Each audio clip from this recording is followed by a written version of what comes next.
Welcome back to another episode of What Do You Know with Joe. Hope everyone's doing well. I've got a great friend of mine and a great person. I think everyone's going to really enjoy listening to this one for sure. Talk about a man named Bobby Kurtzman. Robert Kurtzman. We'll do the official. But Bobby K in the house. How we doing, my man? I'm good. Thanks for having me. I've been looking forward to this for a couple of years now. Been too long. It's been too long. I Yeah, looked back the other day. I was like, it's been a long time since I started getting back into it. But then, it's been too long since I yeah. originally texted you to come on, man. Better late than never, baby. Better late than never. It happens. We get busy. But dude, how you doing? To give people a little bit of background, Bobby and I grew up together, probably like 15 minutes away from each other. Played baseball, did CYA, all that fun stuff together, and fantasy football. We'll get into that as well. But all in all, dude, how's it going? Let's get into let's start with the beginning, right? Tell us a little bit about growing up. What was it like in the household of Len and Chris, and then what it was like growing up. Let's dive into it, man. Yeah, no, great question. Growing up on Dutch Mill Court was a lot of family loving, a lot of sports driven talk, and Of course. practice, hard work in school. I think one thing now that we're a little older that I look back on, right, just the classic Len Kurtzman financial literacy. Exactly. You know what? Just setting us up for success, even I from think a so. young age. So I think, whatever sport we were playing, whatever subject we were studying, it was put in your best effort. It's okay if you fail, but don't go down looking at strike three. So I like it. yeah, just I mean, Baseball. I look back on my childhood. I'm like, yeah, what more could you have asked for? I mean, I hope. yeah, a family that loves you, friends that support you. I mean, it's what people dream of. So yeah, it's great. Bob, we're 2 minutes in, and this man's already gonna make me cry. But no, man. Like I always loved going over the Kurtzman stuff. Can't forget Tux. Also, RIP, I to a know, go. I know. He really was because Tux. I don't know if I've ever told you this, but Tux gave me the ability to trust cats again. Because like Monster and Pookie, the Richie's cats. Sorry guys, they were nuts. Like they were. Ollie probably saved them, but like Tux was real chill. Let you pet him. He looked great. Obviously, the name fit, but like he was. You can't forget Tux. But I imagine Len is definitely an icon for sure. I still to this day my favorite picture. I think you took it. It was like a Snapchat, and like he's in your guys' like backyard, like hand on his head, laying down, but he's in the middle of like a big conference call. And I was like, I look, know exactly what you're talking about. and the energy that he brought. I was like, look at that, bringing in He is the big deal call, and he's relaxing. absolutely one of one. I mean, the guy. It's where I think I learned it. The guy can talk to anyone. Exactly. Lay a brick wall, a person Mm-hmm. standing in airport security. You name it, he's got it. So yeah, I I love think it. carry that on. And yeah, my mom, just an absolute rock. Yeah. Just an amazing woman. Mm-hmm. Can't say enough about her. So yeah, I think me and my siblings look back and are very, very thankful for where we grew up and who our parents were. Absolutely. And you touched on it. I've had the pleasure of knowing your siblings, both two smart individuals, great individuals who I'd love to come on the show too. But tell us a little bit about, both Brad and Brooke, just kind of like, I'm sure you guys did the classic, in sibling games getting going, but then, you look at it now, it's the same kind of thing, but on a different scale. And you guys are so all over the place. It's kind of nice to visit and you guys can do things, but you're still close. Yeah, no, I think, looking back on our relationship, I mean, obviously, like you, the older brother, kind of teaching you a lot of things, immediate role model, follow Mm-hmm. in his footsteps in many things, teach me how to whip everyone's ass in ping pong. Just, I mean, again, we'll get to it, but he also went to JMU, and so yeah, Go dudes. definitely see what he's done, and it's been a great role model to have. And then my sister, she's also phenomenal. I think she's kind of, as a kid, she definitely was trying different sports and Mm-hmm. kind of was a little trendsetter for the family of, hey, it's okay to do something a little different. She Yeah. played water polo, for God's sakes. None of us had any idea what water polo even That takes entailed. a lot. She took a risk to go to South Carolina where she didn't know many people, to Hmm. Chicago, to San Diego, to go working abroad. So yeah, kind of see both my siblings, yes, as role models. Love them both. Kind of Right. take bits and pieces of each of them. I think, right, the oldest brother, the guinea pig, he kind of gets the short end of the stick with first time parents. My sister, a little more of a troublemaker, I would say. Kind of learned what not to do, in another sense, right, when we were in high school and stuff. So love them for multitude of reasons. And yeah, like you said, that continues to today. My two Hmm. top best friends, the people, two Yeah. of the people I trust the most with any big life decisions, moving abroad, what school I was going to go to. Right, I value their Mhm. opinions, and so it's again very nice to have that in my life. I don't take it for granted. Yeah. Right, and you hear about. I know you're very very close with your siblings, but yeah, some people take it for granted, Yeah. and relationships fade a little, and it's something we've definitely made sure to continue to build on as we get older. It's easy to get caught up in like the day to day of everything, right? Like you said, especially because you guys are all so spread out around the world, it's easy to get caught up in your own lives and what you're doing. But it does take a, if you like to keep that relationship going and to keep, it's important. And I think, like you said, it sometimes can be taken for granted. And I think it's one of the things I'm really happy about, that yeah, I have a good relationship with all my siblings and we still keep up, we still do a lot of things, and it's perfect. So I back when I first started doing this, and I saw your dad and mom somewhere, and they were like, you've got to get Brooke on because of what she was doing with, but it was either Limitless Adventures or Trip Backroads. or Backroads. That's what it was. Yeah. And back then too, they were like, you got to get her on. And I was like, I'd love to. And so maybe we'll parlay that a little down the road. But kind of going through, more about you, Bob. Obviously we knew each other growing up, whether it was Oakton basketball camp or, getting into like middle school where we were at Franklin and doing other sports, things like that. Tell me about like, kind of leading up to there, what you were interested in. You were always, as long as I've known Bobby, you've always been like, you're like up there with a lot of our friends where I'm like, you're always really mature and like really, thinking always the next step ahead. Like I always saw you as like, okay, this guy has his, not his life figured out, but like understands what it means to have like, applying yourself and being responsible and knowing like those lessons we talked about. So like, when in high school did you kind of like know like, hey, I've got really good grades, I've got lots going on, what do I kind of want to do, like what do I think I'm gonna kind of get Yeah, into? yeah. I mean, I think, like you said, yeah. I think one thing to caveat is I think my mom held me back in kindergarten.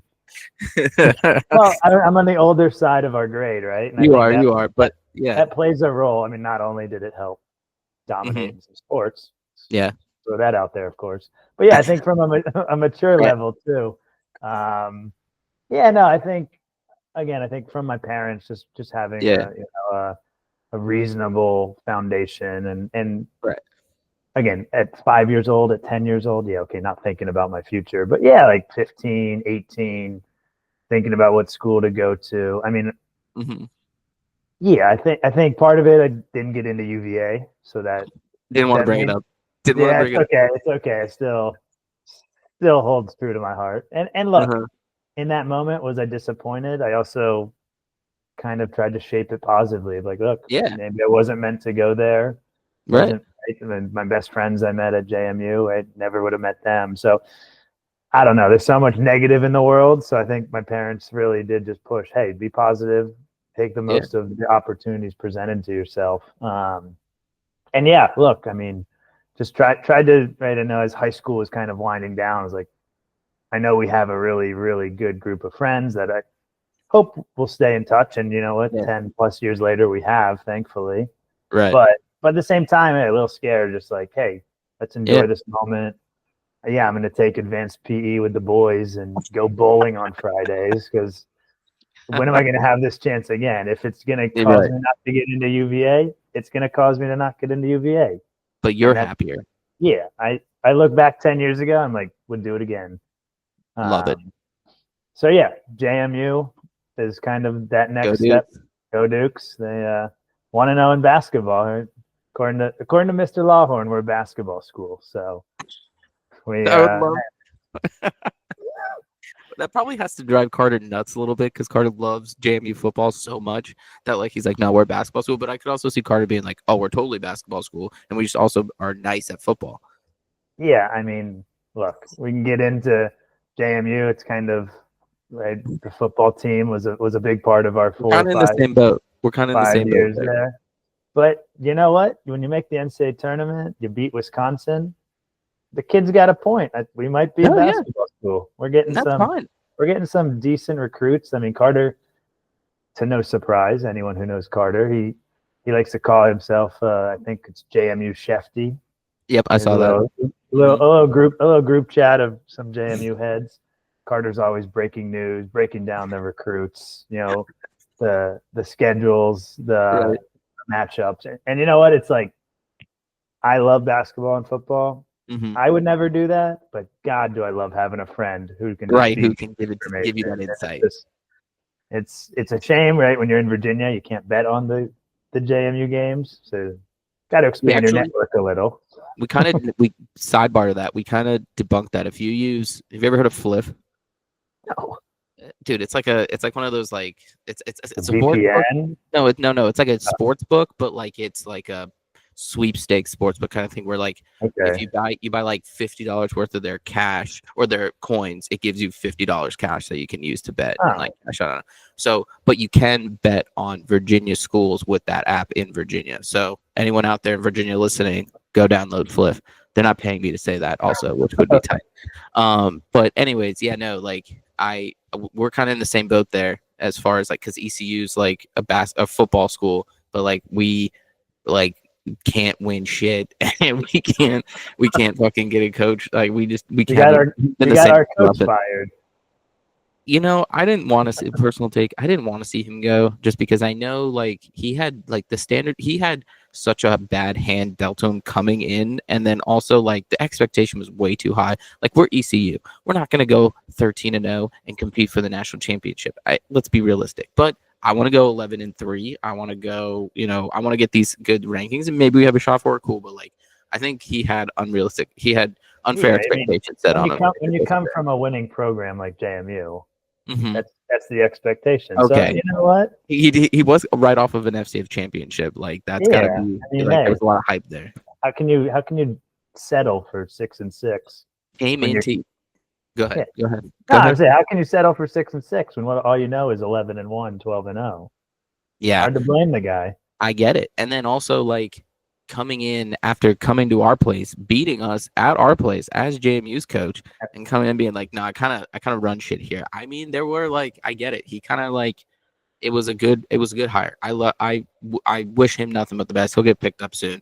We should have just waited a year and picked up Signetti is what we should have done. But I mean, Talk here we about a are. winner. Talk I about know, a right? winner. We've quickly gone off on this tangent already. Either way, but we're gonna get back into it. So like obviously, for those who know Bobby was one of those is a super genius, and so Bobby stayed an extra year. He's got his CPA, he's got his master's in financing. So like, tell me a little about like towards the end of your because you were always having these great internships and like doing these great things. Again, I've always just been like, damn, Bobby's killing it.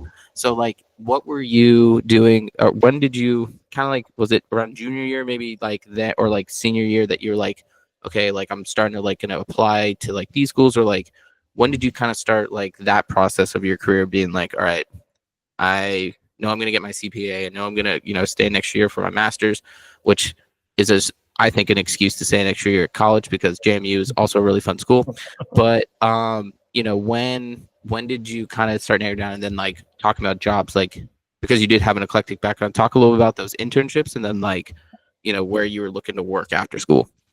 Yeah, I mean, I think the internships. I mean, I think back to what freshman year. It was pretty advanced as a snack bar manager at Yeah, the local pool.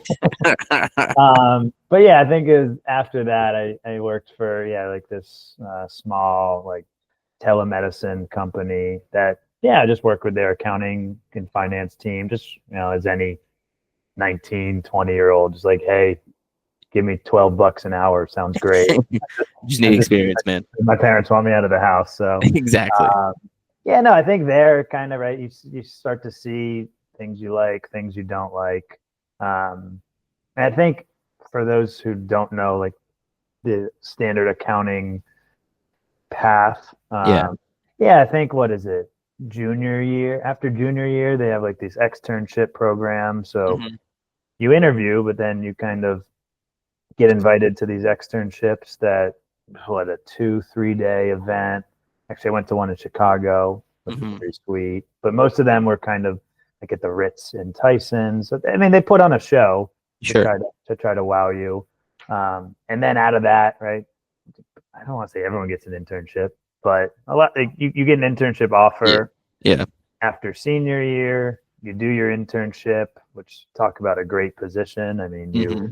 there's a lot of Top Golf, and we got a trip to Disney World. I was about to say, I remember you going to a lot of fun stuff. Yeah, I mean, yes, you still work hard and you learn kind of what Of it's course. like Of as course. a Of course. first year employee. But again, they're still in that winning you over phase. Yeah. And then, yeah, assuming you do a decent job, get a full time offer, and you have with the CPA, it's every state's different. Now, if you get the CPA, it applies to every state. You But answered one of my future questions. I was going to ask that. but to get the CPA, so Virginia for me, you need 150 credits. I graduated with like 130. So it's kind of one of those like, yeah, I could do summer school. It literally, as long as you have like the accounting credits, you just Yeah. need that total number to get there. Right. I was a grad assistant for my master's year, so was basically paid for. Yeah. And so yeah, it was a nice opportunity. Yeah, was I ready to leave college after 4 years? Not entirely, No. for sure not. Still, I mean, being in a fraternity, I still had some parties and stuff lined up, Exactly. and gave me a chance to live in a different part of the not the city, it's just a town. No, the city of But Harrisonburg, of city course. of Harrisonburg. Yeah, and also like my master's program was very geared towards, hey, you're here, study. This is what will be on the CPA. And yeah, I think damn, you did a great job of kind of prepping me for those exams. I mean, you don't go through college taking 4+ hour exams, so Yeah. I mean, they're hard. Like obviously you need to study, but I think the biggest thing that JMU pushed was, hey, you'll Hmm. thank us later if you get this done before you start working. So Right. I mean, to talk about a tangent, moving here, Hmm. and the U.S. CPA is like much more straightforward and kind of, hey, if you get the credits, you take the exams, you're Right. done. Here, it's like it continues into like 4, 5, 6 years of your working career. So Wow. yeah, Which is like now, like if you think about it, like we all started our careers at like 22, 23, yeah. I whatever mean, it is. there's You're people in still my like right now, similar you're just doing it. role, Right. yeah, maybe like Exactly. a year behind me that are finishing up their studies, and I'm like, whoa, totally haven't even thought Right. about a textbook in 5 or 6 years, and don't want. I don't want, I was gonna say, I don't want to get near one. I don't want to get anywhere Yeah. near a textbook. And I can't wait to ask you more about kind of like those parallels. So like what made you pick, were you looking at other places because you currently work for EY, were you looking at like a bunch of different places, or like how'd you land there? And I know you were doing like assurance like you started like assurance intern, but now you're all the way to like assurance manager. What was that like? How'd you kind of land there? What made you do it? And you know, we'll talk about Sharpscoop in a sec. I want to talk about EY. Yeah, no, I think basically when you're an accounting major, I mean, obviously you don't have to go into Hmm. public accounting. You could just go work for any company, right? All Right. companies have an accounting industry, and their team and operations of Right. the finances. But yeah, no, I think a lot of right 22-year-olds will pursue the big four or some Sure. of the smaller regional firms, right? That give or take, it's what your preference is. Yeah, I think for me, again, both my parents majored in accounting, so that kind of maybe geared me towards that a little more than others. Now, granted, I think my mom she was at Ernst and Whinney back in the day. She Mm, stayed for like 14 months, and my dad stayed at Deloitte for maybe 2 years. hmm. So they started there. I've stayed Yeah, much yeah, yeah. longer than them. Right. Uh, but it does, from what I learned in school, parents, people I met in the internship, it does, in my mind, provide you a really good foundation of just like Yeah. first how to work in a team and Right. manage a project, manage a client, and then also, yeah, you kind of learn how a business operates from all their processes, again, controls, right? Segregation of duties, making sure no one's committing fraud. Things that go on at a company that a lot of salespeople like yourself maybe don't think of day to day, but there's always things going on in the company that kind of ensure to the public that, hey, this company that's listed on the stock market has processes that you can trust what they're doing. Right. And It's so, accurate.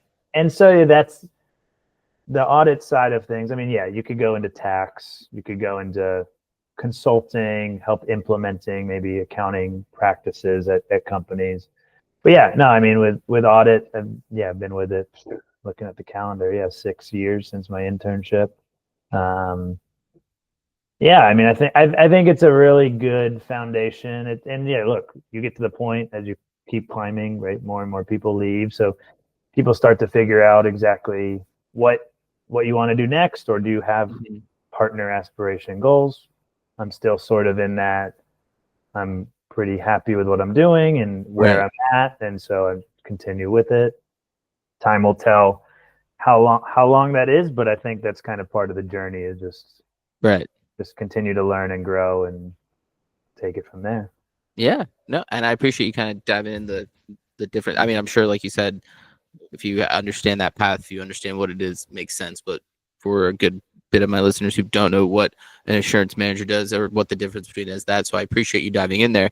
So like the big part of it, the big scoop. Well, I'm trying to decide if I want to keep it up, Bobby. If we have time, I'm coming back to Sharpseat, because Sharpseat was a really cool company.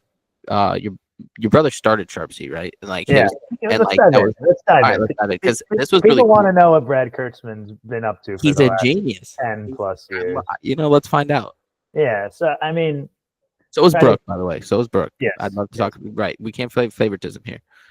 But Brad's got a very interesting background. He also went to JMU, also did the same study abroad program that I did. Again, a lot of similarities in exactly the path I followed. Yeah, he went to Grant Thornton in DC for 2 years in consulting. Pretty sure he hated every second of it.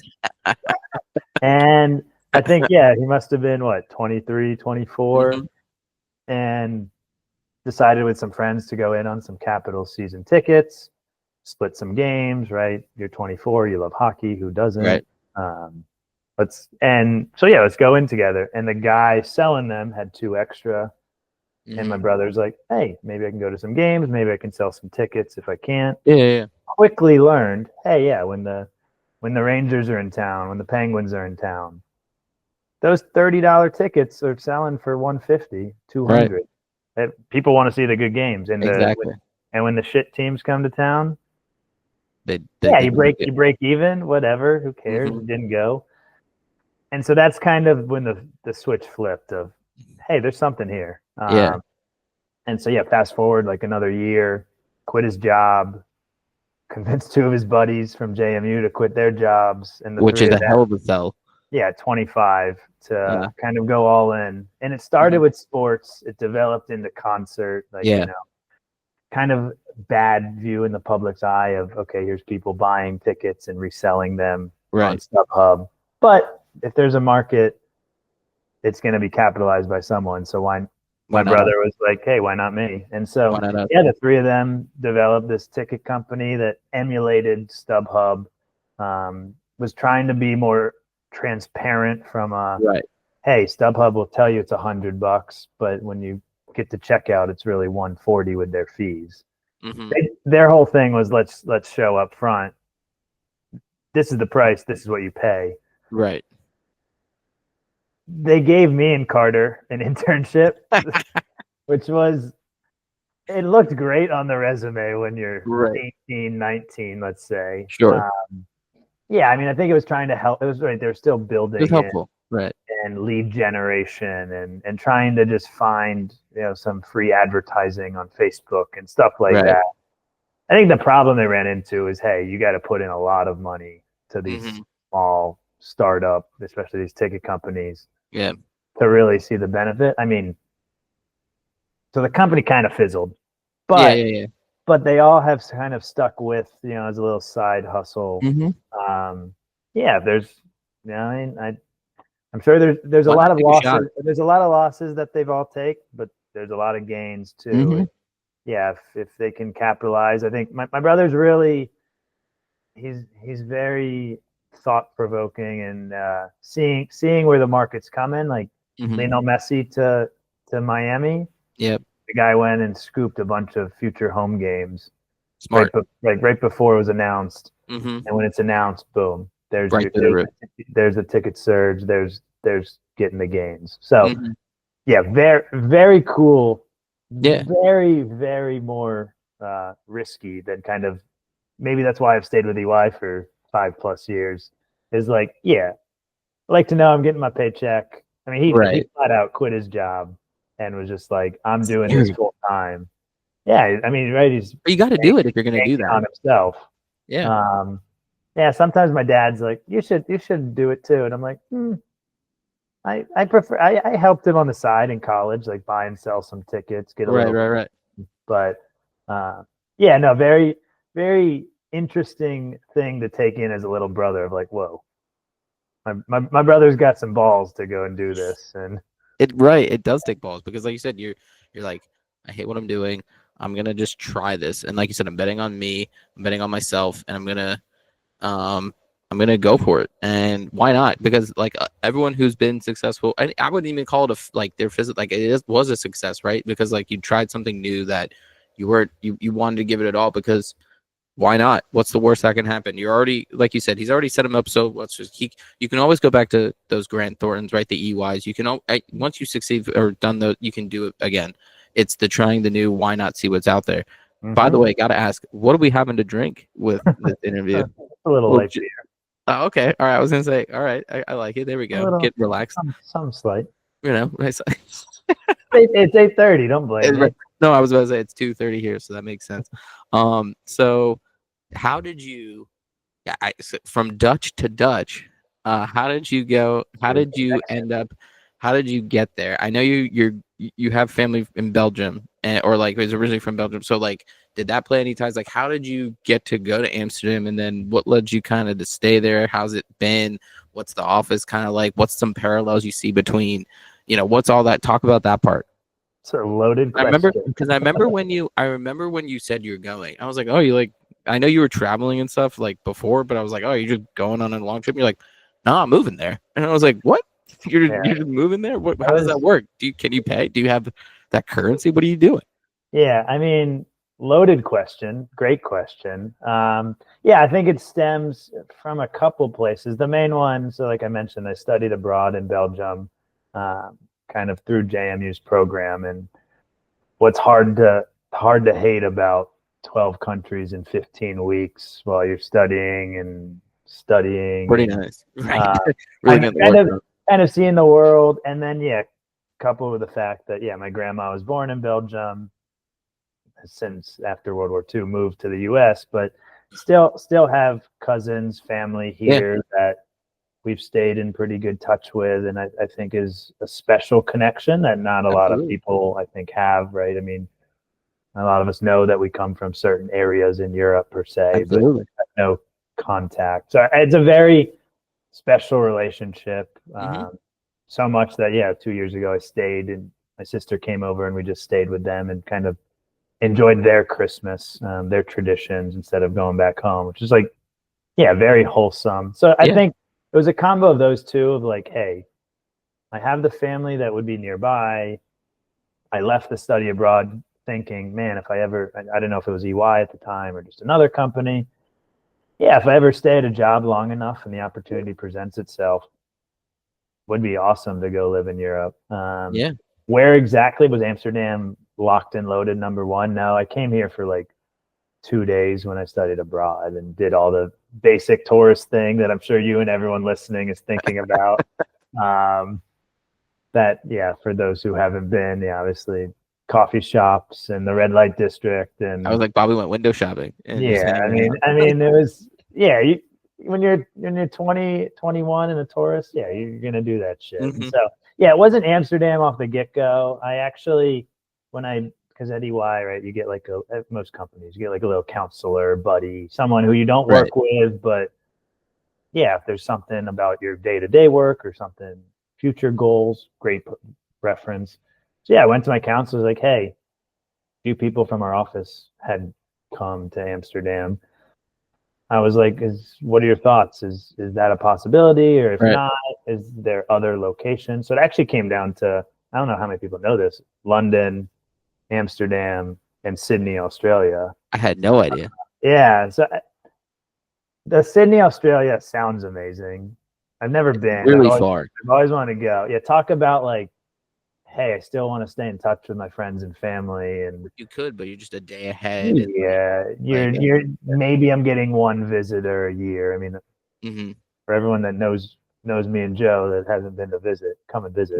But yeah, and then London was a more targeted job, I would say, mm-hmm. whereas Amsterdam, I mean, I think EY is the biggest of any of the big companies, or at least big four. There's like 30 or 40 of us from the US and Canada that are here. And so it was a very like welcoming group. Yeah.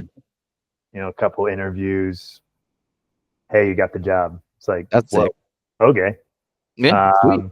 So yeah, I mean, rewind, that was 2 years ago. I mean, yeah, talk about putting everything you know and love. I mean, again, how many of our friends and family are in the DC area to just pack a few bags, hop on a plane? You don't know a single person in this country, and just say, screw it. Only you, Bob. I'll figure it out. Which I will. Again, my sister being, she kind of did similar stuff with Chicago and San Diego and working abroad as well. So, and you said, how can I top that? How pretty can much, I get you did it a little temporarily, a little domestically.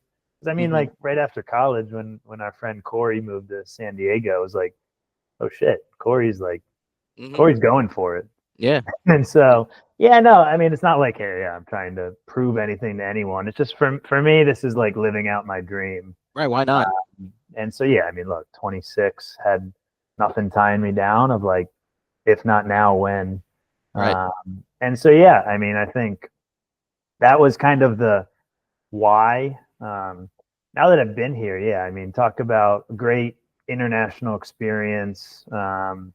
Back to the travel. I mean, I think it's not a numbers thing, but it's like, hey, yeah, turning 30 next year would be pretty cool to hit 30 countries before then. So I think I'm at 28. So you got to travel, buddy. We'll get there. We'll get there. Yeah, I think just, and part of it also is like expanding your network, right? I mean, with my dad in my ear all the time of like, you never know who's going to give you your next opportunity. You don't. And so, look, I mean, yeah, do you build connections in your home office in DC? Sure. But here's not only the other, right, these 30 other Americans from Chicago and Denver and California and New York. It's that, and now it's even bigger. People from Amsterdam. I could name cities you would have no idea they existed or not, right? They got my colleagues in Eindhoven and Maastricht, and I don't know what those are. Is that like expat? That's just the cities. Actually, going. That's where my train is tomorrow, to Eindhoven. Oh, okay. Yeah, like my team is primarily Dutch, right? I work with 25 people, and like 22 are Dutch. But very nice people, I'm sure. Yeah. Oh, look, like, I mean, I don't know what people know about the Dutch. They are very direct, but they're very kind. The people I work with are super hardworking. They love their work-life balance. Sure. I mean, yeah, we have deadlines and we meet them, but also, hey, yeah, let's go get a beer. I'm not 100%. I mean, I feel like, I don't know how you feel about like. Oh, I'm 100% on the same. DC, where it's like, yeah, work is like a big part of my personality, whereas people here are, yeah, it's like, hey, let's get the job done, but there's more to life than just working. I think it's a healthier mindset. I agree. I think we're seeing it a little more and more from like kind of the newer hires too, of like, hey, let's kind of buck this trend of, yeah, again, deadlines are deadlines. We're here, we're being paid. Let's get the job done. But can we do this a more efficient way? Can we still take off at 5 and get the job done? Yeah, go pick up our kids from school. I mean, I think, yeah, even the partners back in DC that I worked with, They probably, when COVID hit, they probably had more dinners with their family in that year than 100%. 15 years combined. So it's kind of this whole reshaped thinking. I think the Dutch, maybe European mindset Had already been there. Had already been there. But yeah, no, look, they take their whole month of August off and go travel to Sri Lanka and Tanzania and Costa Rica. And I think that's the biggest difference between the Dutch and maybe my American colleagues here. Most of us are just like, hey, we're in Europe, let's just go bop around. And the Dutch are like, peace, I'm out for 5 weeks. If you reach me, I'll talk to you in September. Seriously. Yeah, and then the one other thing, very recent, last week I was in Munich for like this new manager program. Oh yeah. Again, in the US, I would have gone to Dallas, also would have been very cool. Right. But here I am in Munich, sitting at a table with someone from Romania and Italy and Austria and Egypt, and it's just really like cool. Your facilitators are from Sweden and from Poland, and you're just like, whoa.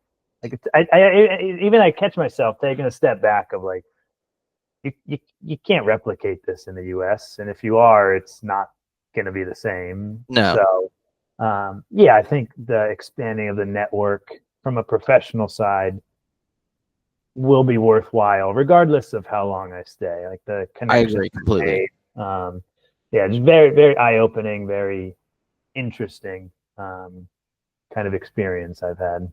I agree, and I think you hit the nail there. I think that the last part is like, I mean, don't get me wrong. Like in like for instance, like when I go to Vegas in a couple months for a kickoff, you know, you're right. You're gonna have people who are from like Missouri or like California or like Florida or like it's different states, but at the same time, you're still USA. It's still kind of similar thought-minded kind of perspectives on things. Whereas like you just said, you just listed 7 different countries, so like that's all 7 different unique perspectives on things, but coming together to kind of like collaborate on like a single, which I think is pretty cool. And like you said, I don't think you're really ever going to get that unless you do what you're doing. So like that, I think you're right. I obviously, like, for me, like I work with a lot of colleges across the country, but I can do my job in North Carolina.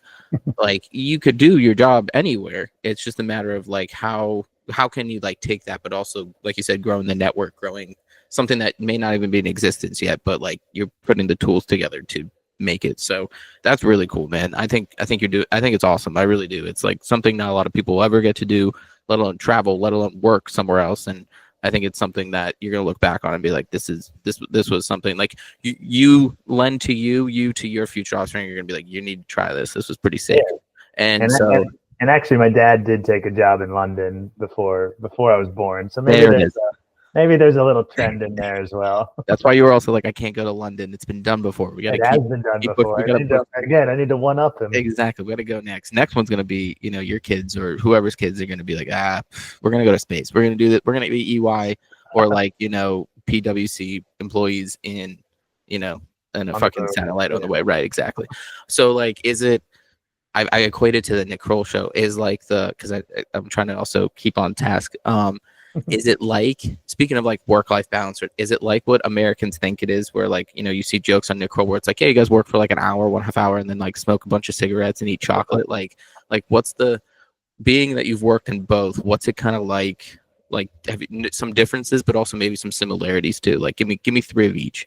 Yeah, I mean, no, it's not just take your bike everywhere to school or to work every day. School, yeah. No, I took. Well, we know you're a big cycler. Yeah, I would say, like, yeah, the biking cultures. I mean, there are other cities in Europe that are similar, but I think when people ask, "Oh, what do you like most about the city?" I think the biking culture just like enhances your experience, right? I mean, if you go to the office, you leave your house, hop in your car, park, walk in. Here it's like, again, I'm not saying I talk to people all the time when I'm biking, but it's like, even I had this thought on my bike ride home from work today. Like, okay, it's a 10-minute ride. Worst case, if you don't work out all day, you're at least moving your body for 10, 20 minutes. Right. But it honestly makes me laugh and like smile at the same time when you're like, I'm riding to work and there's a 7-year-old riding to school and like an 85-year-old ride into the grocery store or the doctors. It's just like, what? Like, right. This is society here. It's so normalized. Hmm. Like honestly, I have a few friends who like didn't know how to ride a bike when they moved here, or just prefer not to ride a bike. And Yeah, it's kind of like, can you get by without riding your bike? Yeah, but like it's not. everything's so much slower, right? If you're walking or you're taking like public transport's great, but like, hey, my friend's 5 minutes away by bike and 20 minutes by Exact but public bus. transport. It's just, yeah, it's you're not Right. Ubering. I mean, sure, people Uber as well, but your bike. I mean, look, the Right. last few weekends I've been biking home at like 3 a.m. Like you learn. My dad's one piece of advice moving here was don't get so drunk and bike into a canal, Of which it course. happens. It happens. Yeah. So like you do have to be a Yeah. little smart, but yeah, I think the biking. Yeah, no, I don't just go to coffee shops every day and smoke. Just to throw it out there. I don't just go to the red light district Right. after work. Right. Right. Um, I'd say most of That's those are six. the more touristy. Sure. If people visit, yeah, sure, we can go show you that. But Right. um, yeah, no, like my friends here, that's not what we do. Right. Yeah, look, if it's a sunny day, the other thing I love to do, did it, I don't know, a week and a half ago. It was a nice 65, 70-degree day, late October. Hmm. You can rent your own little 12-person electric boat. Bring Heck yeah. your own wine, bring your own Yeah. beers, your own snacks. Go on the water for 2, 3 hours. I mean, in the summer, obviously, it's phenomenal, Hmm. but even those random nice Right. Saturdays, it's also just a great way to see the city, right? I mean, who Yeah, doesn't yeah, love yeah. a boat? How can you not like it? It's a I've little never stressful. It's a I've little never stressful. been on a boat and had a bad time, but I bet you there's people who have, so I can't necessarily say that. So like Yeah, I it's you know, mean, you got to be a little careful when you're yeah. driving, and I You have to have dabble a in. boater's license? Do you? No, No. not at all. Yeah. Definitely not. I've seen some bad boaters on the water, so look, it's pretty straightforward. And it just yeah, it's a great way to just either show people the city or just yeah. I mean, if I definitely don't do it every Right. week, but yeah, literally rent a boat for I don't know 10 people, and it's 150 euros for Mhm. 3 hours, 15 euros a person, Why not? like $17 for the American folks out there. Mm. Um, yeah, I mean that part's great. There's yeah, I mean I think it's and again I think we're bringing this to light as it is all sunshine and rainbows. I mean, of course, like Sure. what people see on Instagram that I post. Yeah, I'm not going to Different show things. you. I'm not going to show you at my office No. with my hand in my head. No, no, no. It's been a journey, I would say, over Sure. the 2 years, right? I mean, hey, you granted the Dutch speak perfect English. Let me But just still, there's still like that. But they talk Dutch to each other. You go to the bars, they're hmm talking Dutch. I mean, there is a big international expat community, which I know you gave a little shit. That's not a real word. Uh, but yeah, look, that it's look. I think a lot of our friends think, hey, you're having such a great time. All I'm seeing is you partying and on boats and traveling. It's like, yeah, of course, that's what I want you to see. But right. look, you're in a foreign country. Yeah. You're trying to meet people. Again, I don't know about you. Again, a little Mhm. different, married with a child. But when I moved here, when was the last time I was forced to make a friend? No, right, exactly. Like you're starting basically from scratch. Like I can't imagine. I don't think I hope no one takes this away. There were probably days where you're like this might have not was a bad decision, but like today was a hard day, or like it's not like I feel kind of like not like an outsider, but like dude, it's got to be hard because like yeah, you make friends at like it like you said, it goes back to the Dutch thing. Like it's one thing like you meet someone new at your office, right? Now, granted, I know you have some USA people around you, but like still further than that, like it's not the same. Whereas like because you're in they know each other's kind of culture, they know each other's day to days. It's hard to kind of catch up on that if you're on the outside. So like I imagine, especially in that first year, there's a lot that you kind of had to like pick up on, and like there were days that were like shoot, like it's been back to back days where it's just been tough because I don't I hope people would understand that too because like you're Yeah, basically starting from scratch. no, for sure. And again, I think one of the best pieces of advice I got from my sister before moving here was just be a yes man, right? Yeah. Like you don't know anyone. If someone Mhm. invites you to trivia, if someone Yep. invites you on a boat just for a Yep. beer after work, you don't have to say yes every time for the whole 2-3 years you're Right. here. But if you say no at first, It's going to make it easier to say no. You might not get invited, right? A boat has 12 people, so not everyone can join. So, hey, Bobby's saying no to all the things we're trying to include him in. Exactly. What a weirdo. I guess we're not going to invite him. Exactly. So I think that really helped me at the beginning of like, just say yeah. There's days that I'm tired and not up for it, but right. Hey, here I am on an island basically, just looking for a life raft, and hey, people are saying, hey, like I have friends in town where we're gonna go do karaoke or what? Yeah, come hang out for 5 minutes, or we're gonna go to karaoke on Saturday. It's like, yeah, okay, well, what the fuck was that? I mean, yeah, sure, I could have watched college football that Saturday, but like that's not why I came here. Exactly. And that's the thing that I think it's funny. Like my brother visited or friends visit. It's like, whoa, it must be really hard to like not watch sports, right? Like, well, there's other stuff to do outside of sports. Well, and I try to portray it of like, maybe you should give it a try. Cause like, I know like, again, our friends, like, right. Grew up playing sports, betting on sports, fantasy football. Very much. Right. So great. But like, when you learn like, hey, like I like Red Zone coming on at 7 p.m. And I go enjoy and walk in the park and read a book and exactly went on a day trip, whatever, work out.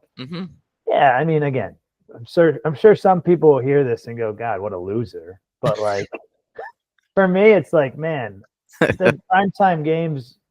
Yeah, okay, maybe some of them recently. Or for you would have stayed up and watched the World Series.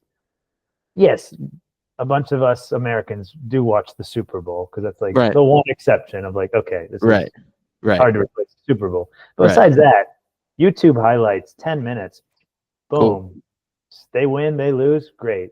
Moving on. I agree. And I feel like that's like, it was a little tough at first where I'm like, I want to stay home. Like big college football game Saturday night at midnight. And it's like, that's not why I moved here though. No. Like, trying to get over that kind of big out of your comfort zone type experience. So fully embrace it. I agree. I think I appreciate that take because and I know we only have a few more minutes, so like I'm not going to go on super tangent, but I appreciate that take because when like it is right. Like for instance, like I would say 5 years ago, right, or like even 2 years ago before Ada, like well she's only a year and a half, but 2 years before Ada was born. Right, you see an LSU Ole Miss game on ESPN, right? And you're like, oh, that's a cool game to watch. But you're like, why does it not that like does it really matter? Like people probably hear me say that and be like, what? Especially because like I have to have football guests on. But it's one of those things where like and even those games that I bet on, sometimes I'll be like, yeah, but like okay, sometimes I think about it, is me watching really gonna change the effect of the outcome? Probably not. So like whether I make money on this event, awesome. If I don't, cool. Like I've definitely changed my perspective in that, like, yeah, I'll still do some of those things, but like, there's so much other stuff throughout the day that like I'm doing, or like with Ada, or like we're going out and seeing in the new town of Zebulon we're in, or stuff like that, like that I'd rather do. And like, I'll catch up. Like, oh yeah, like I saw like, now granted, don't get me wrong, first couple ECU games when I thought we were going to win, I did want to watch those, but like quickly after that, I was like, great. I'll catch the highlights, or like, we'll see what happens. But it gives you a new perspective on life for sure, that you're like, there's more to this than, there's some great games on, and we're lucky to have good sports in America, but like there's a lot more you can go do on a Saturday, or take advantage of those times too, because when you're 45 or 50 or whatever, and you just want to watch those games, you're not going to also want to be like, I'm going to go move to Amsterdam and go do all that stuff too. And, I mean? Like, and I think, and that's, you've just hit on a really good point of, I mean, I've gone on a bunch of different trips and going hiking in Norway, or going on like a sweet boat ride in Greece. Like, do I see 70, 80-year-olds doing it? Yeah. Sure. Right. But like, they ain't doing the same hike. It's not the same, right? They're struggling, and they're getting helped up to just get to the top of the castle or something. Right. It's like, I've tried to get that into my parents' mind a little, like, hey, you guys, knock on wood, still in good shape. Mm-hmm.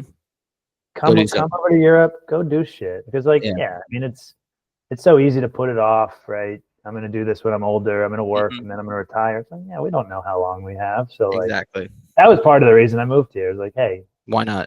I got the opportunity. Let's go for it. Exactly. No, it's funny. I was proud of my dad because they just came back they went to Australia. They finally went. They did it. And I Nice. would have never guessed, but my dad went snorkeling and there's pictures of him in like the wetsuit and all that. I was like, good for you, man. Like, Oh yeah, I would have Carmine. never guessed. I would have never been like, oh, you're going to do this. Heck, that snorkeling picture is, I still haven't made it yet, but like, that's going to be my fancy football picture. And like, it's just one of those things where I'm like, I'm really glad you went and did that. And they were doing a bunch of hiking, and even my mom too, like doing a bunch of hiking and doing stuff. Because then I was like, good. Like, I'm glad you guys are still doing that because like you've never gotten to go. I agree. I think just go do stuff, have fun, and we're going to Puerto Rico in a couple weeks with Ada. It's the first time she's ever flying. I'm scared shitless of that whole process. Don't get me wrong. Like there's so much that could go wrong. But like a great man named Carl Alsner once said, he was like, it's all going to be chaos, but like just go have fun too. Like, set your expectations a little low, your standards a little low for how it's going to go there. It's probably going to be chaos, but like enjoy the trip, go have fun, let her experience stuff. Like, why not? And so I wish we had 18 hours because I feel like we could keep going. But in the last couple minutes, the biggest one I want to ask, and we'll spend the most time on. I ask this to everybody. I'm sure you know what's coming. It's my favorite question. How many fifth graders do you think you can fight? Yeah, tell me why. Give me the rationale because I'm very curious to hear about your number. Well, so this is the 2-year question I've been sitting on. I actually had a conversation today with kind of the new staff on my team. And please tell me you asked them. I didn't. I wasn't going to go there, but we had this great conversation. Please ask them tomorrow. Please ask them tomorrow. She was telling me, she's like, how did you guys go to school without ChatGPT? What do you mean? Like studying, taking notes, whatever. And I'm like, yeah, I don't know. We like went to class and took notes. Yeah, exactly. Like maybe the professor like put it up online so you could look at it at home. So yeah, as I was thinking, again, I want to say I could take on 35 fifth graders. There's no freaking way. So I went to ChatGPT. And I just wanted to, you know what? I learned in my training last week, the prompting is very important. So I'd like to read out my prompt and the recommended solution that I agree with. Dude, this is the first ChatGPT response we've gotten. So let's see. What was the prompt you gave? The prompt was, how many fifth graders can I successfully fight as a fit 29-year-old man weighing approximately 175 pounds? Imagine they're coming at me at once and I need to fend for my life. Great prompt. That's exactly it. That's perfect. So basically, it's like, hey, your advantages, your size, your strength, your endurance, your agility, and your mental and tactical edge. Which that's true. That's a huge factor. Talk about a hype man. Thank you. Mm-hmm. Factors to consider: how well they are managing their group coordination. Okay. And are they fearful or are they aggressive? I think that's kind of the piece that lingers.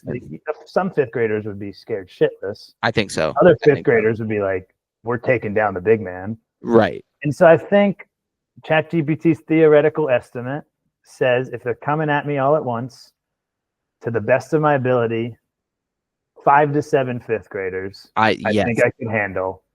Anything more, they probably overpower me.